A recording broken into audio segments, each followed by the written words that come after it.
Assalamualaikum guys. Halo guys, Gimana kabar kalian guys? kami kali ini akan membahas tentang dasar dari perilaku kelompok dari mata kuliah perilaku organisasi.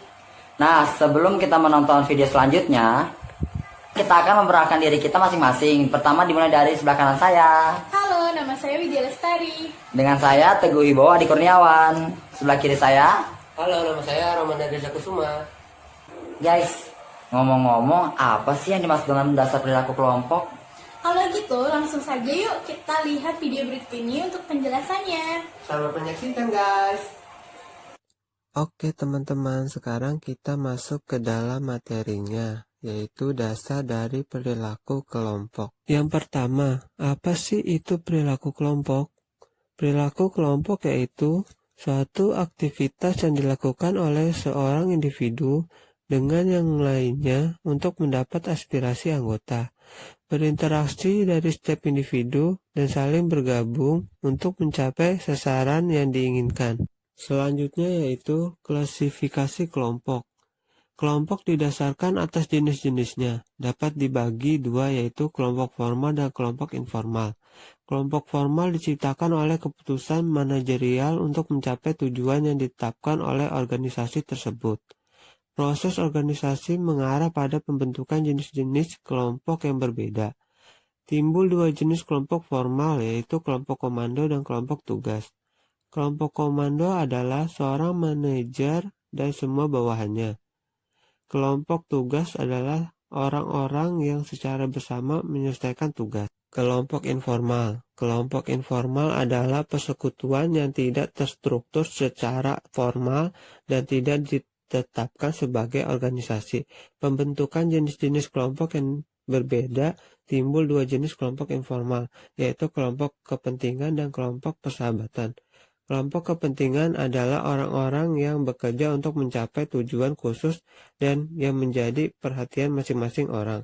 Kelompok persahabatan adalah ditetapkan secara bersama-sama karena memiliki satu atau lebih karakteristik yang sama. Selanjutnya, mengapa orang membentuk kelompok? Alasannya adalah yang pertama sebagai pemuasan kebutuhan. Pemuasan kebutuhan terdiri dari dua jenis. Yang pertama itu sebagai kelompok yang baik, biasanya menciptakan rasa aman bagi anggotanya. Itu bisa disebut sebagai rasa aman. Lalu yang kedua dari sebagai pemuasan kebutuhan yaitu keinginan menjadi bagian suatu kelompok menunjukkan intensitas kebutuhan sosial. Itu bisa disebut sebagai sosial. Alasan yang kedua yaitu interaksi antar pribadi dapat menimbulkan pembentukan kelompok. Dua segi yang penting dari interaksi antar pribadi adalah kedekatan dan daya tarik. Selanjutnya, alasan yang ketiga yaitu tujuan kelompok. Untuk mencapai tujuan kelompok dan menyelesaikan tugas dibutuhkan lebih dari satu atau dua orang. Ada kebutuhan mengumpulkan bakat, pengetahuan, atau kekuasaan untuk menyelesaikan pekerjaan. Yang terakhir, alasan ekonomi. Motif ekonomis menyebabkan terbentuknya kelompok karena mereka menganggap akan memperoleh keuntungan ekonomis yang lebih besar dari pekerjaan mereka jika mereka membentuk kelompok. Selanjutnya, saya akan membantu menjelaskan tentang properti kelompok, serta memprediksi perilaku individu di dalam kelompok, sama hanya dengan kinerja kelompok itu sendiri. Di sini ada beberapa dari properti kelompok yang dimaksud adalah sebagai berikut. Yang pertama, peran. Peran adalah suatu rangkaian pola perilaku yang diharapkan yang dikaitkan dengan seseorang yang menduduki posisi tertentu dalam unit sosial. Tentunya kita harus memahami bagaimana peran itu sendiri berlaku dalam suatu organisasi atau untuk individu itu sendiri, yakni ada resepsi peran, ekspektasi peran, ada konflik peran. Yang kedua ada norma. Apa sih yang dimaksud dengan norma? Norma adalah standar perilaku yang diterima di dalam kelompok dan berlaku di antara para anggota kelompok. Norma sebenarnya dapat mencakup beberapa aspek dari perilaku kelompok, yakni sebagai berikut. Yang pertama, norma kinerja, norma penampilan, norma pengaturan sosial, dan norma alokasi sumber daya. Yang ketiga ada status. Status merupakan permotivasi yang disignifikan dan memiliki konsekuensi perilaku yang besar ketika para individu memandang kesenjangan antara apa yang mereka yakini atas status mereka dan apa yang orang lain menganggapnya menjadi apa.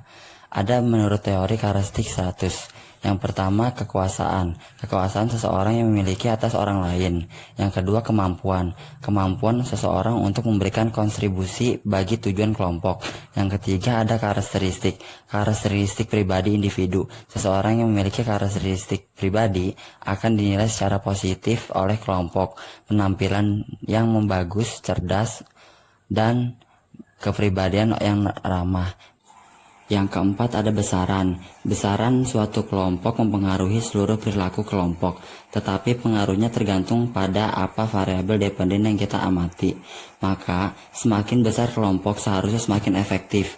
Kelompok yang lebih kecil, sekitar 7 anggota, lebih baik saat melakukan sesuatu yang produktif dengan input tersebut. Yang kelima, ada kekompakan. Kekompakan yaitu keadaan yang dimana para anggota kelompok termotivasi untuk tetap bertahan dalam sekelompok. Strategi yang dapat dilakukan untuk mendorong kekompakan kelompok adalah sebagai berikut.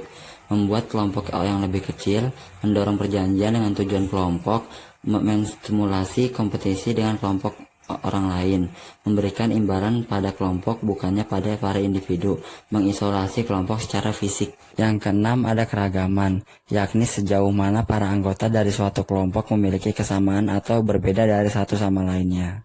Selanjutnya, keputusan pengambilan kelompok. Apa kekuatan dari keputusan pengambilan kelompok? Yang pertama, dapat menghasilkan informasi dan pengetahuan yang lebih lengkap dengan menggabungkan beberapa sumber daya dari beberapa kelompok.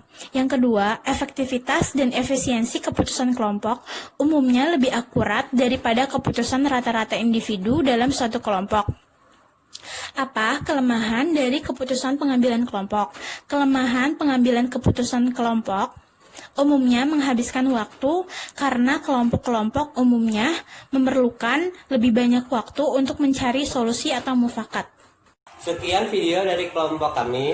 Semoga bermanfaat ya guys. Jangan lupa like, comment, and share video ini ke teman-teman kalian. Semoga bermanfaat. Wassalamualaikum. Waalaikumsalam.